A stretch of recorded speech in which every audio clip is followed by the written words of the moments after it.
The Diaz difference, positive or negative?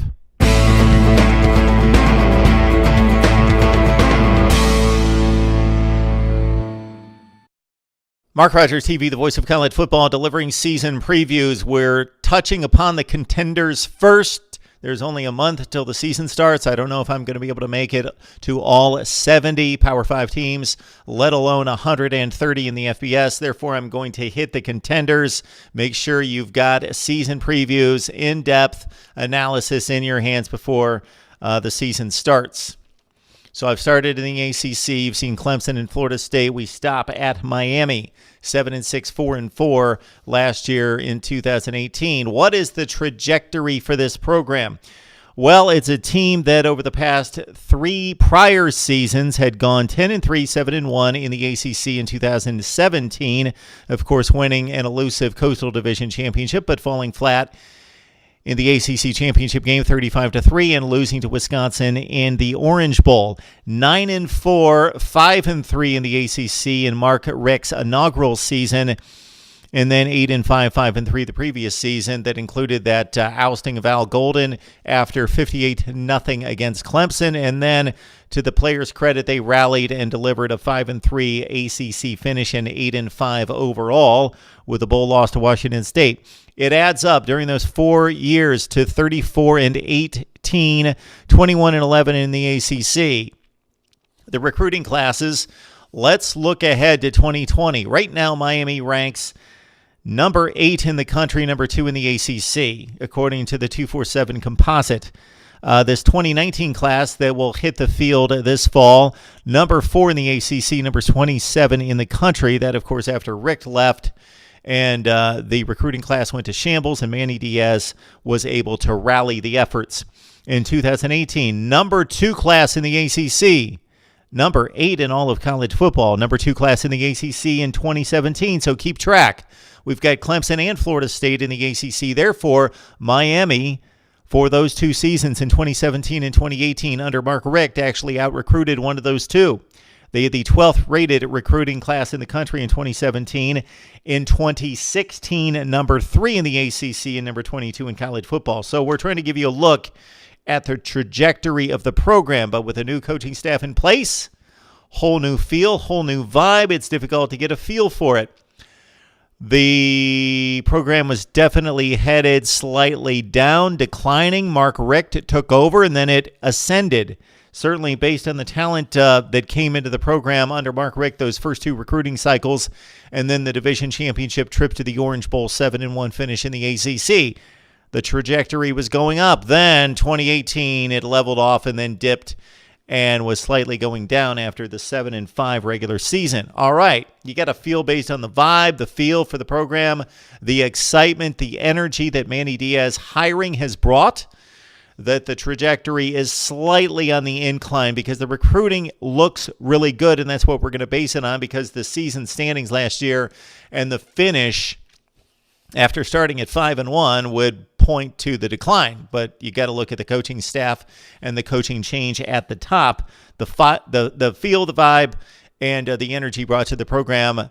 Slight trajectory up in recruiting indications, but they hit the field against Florida, and then it's all going to be displayed on the field in wins and losses, and we'll get a better gauge on it then. The offense starts at quarterback, and the decision that Manny Diaz will make in selecting a quarterback. He has 3 inexperienced quarterbacks in N'Kosi Perry, Jaron Williams, and Tate Martell.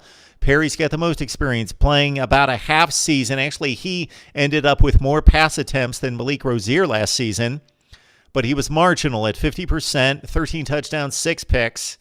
He showed some flashes, showed some good things. Apparently, the arm strength is very close between Williams and Perry, much more over Martell.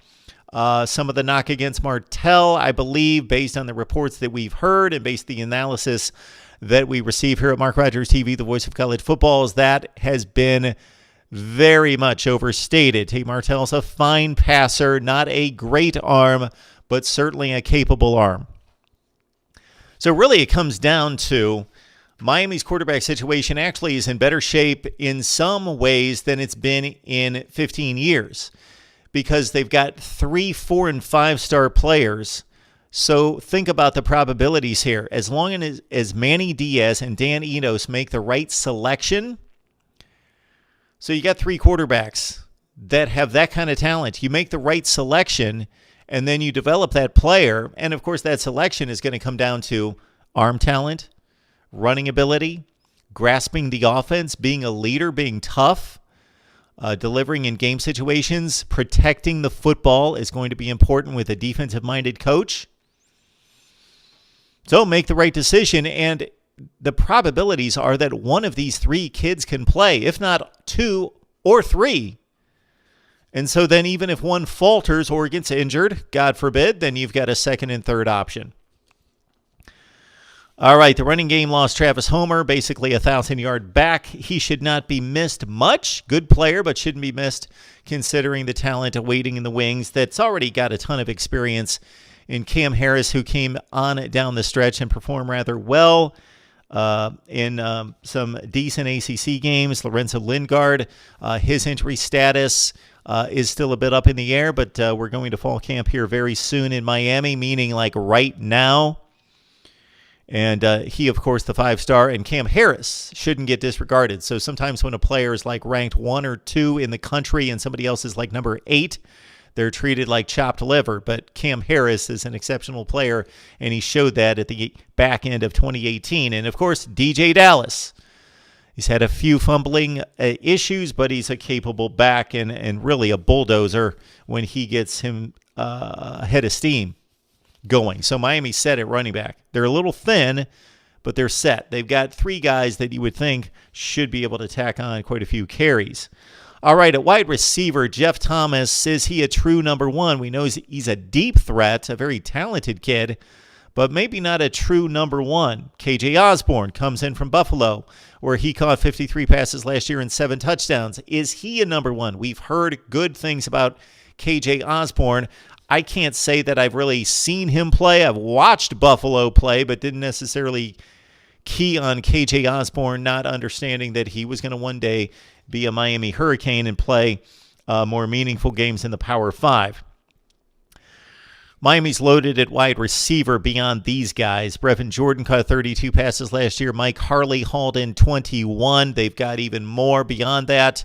You Miami fans that watch us on a regular basis know that our analysis is everywhere. It runs deep. It runs wild. So check out all the videos. This is just a season preview, hitting the high notes of the positions. And really, I want to grind down and emphasize the trajectory of the program and some of the advanced metrics. Offensive line has been a mess and has been a weak link for quite some time. 2 starters are lost, the 2 most experienced starters. Navon Donaldson comes back. He's the best offensive lineman. And I don't know that it really matters that they lose their 2 most experienced offensive linemen because the offensive line, again, has been a weak link. Zion Nelson, maybe he becomes a star. He was lightly regarded coming out of high school, but he's played the best, at least based on the reports coming out of spring camp. The offensive line has been a weak link, but over the last few years, because of the stagnant offensive type play calling, the predictability, that makes it very difficult on offensive linemen when guys on the defensive side know where the ball's going and shoot gaps. So maybe the offensive line's not quite as bad as we thought. This offense was 100th in the nation in havoc rate. That's awful. Bottom 25 to 30 in the nation, meaning that they're allowing way too many havoc, disruptive type plays, batted down passes, pass breakups, tackles for loss, and sacks. They were 103rd in third down distance, meaning a ton of incomplete passes because the completion percentage out of Rozier and Perry was awful, just a little over 50%. So a lot of incomplete passes on first and second down, and a lot of stuffs on the run game on first and second down. So the run game, the overall stats look decent from 2018, but a lot of explosive big plays countered the inordinate amount of stuffs behind the line of scrimmage. So the offense has to be much more consistent. They relied on big plays way too much last year and still were ineffective. The defense, on the other hand, The defense's havoc rate was number 1 in the nation, causing disruptive plays. But they lose Joe Jackson. They lose Gerald Willis as well, 2 of the better defensive linemen in the country. But still extremely talented. Scott Patchen, the transfer portal was used to get Trayvon Hill. He's in the fold. The linebacking unit, there was a recent video and discussion in which I likened it to what we saw in the 1970s Steel Curtain with the Pittsburgh Steelers defense. Jack Lambert, Jack Ham, Andy Russell, the original outside linebacker. Then later it was Robin Cole and Dirt Winston. Those guys played together for 10 years. In the NFL, that's an eternity. More recently with the New Orleans Saints, Pat Swilling, Ricky Jackson, Sam Mills, all playing together for a long, long time. This is what it seems like with Miami. Since when do you have 3 and, to a certain extent, 4 guys playing together for this long? From their freshman year through their senior year. They want to accomplish something this year.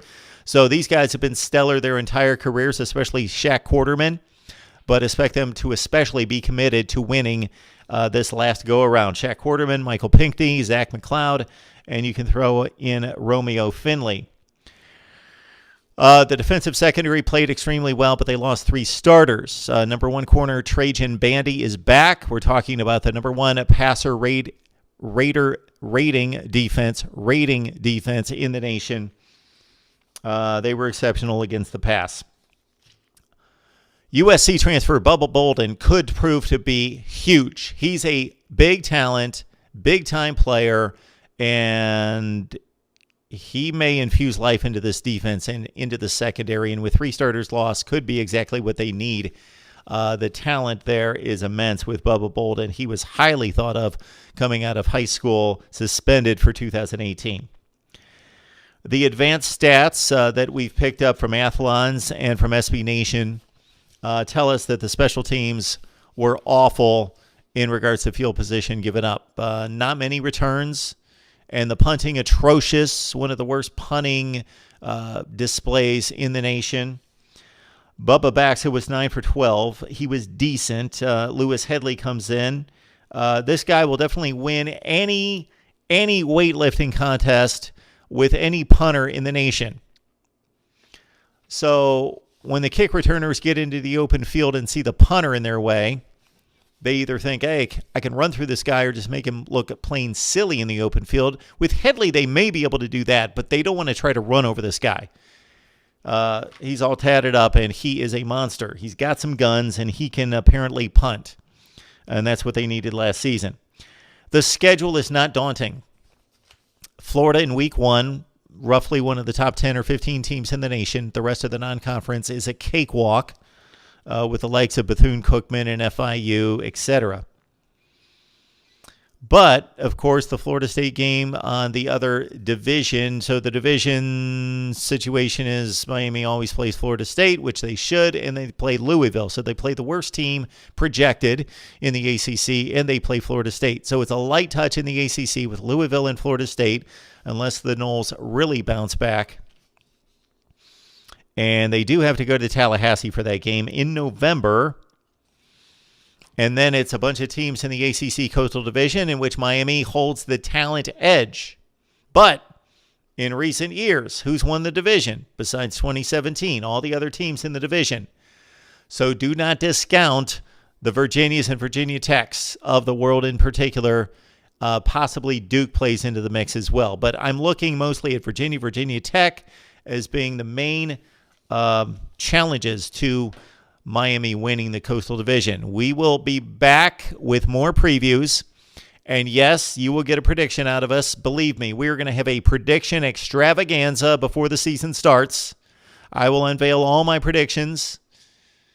And you will know exactly where we stand for the 2019 season right here at Mark Rogers TV, the voice of college football. Please like, comment, share the videos, and subscribe.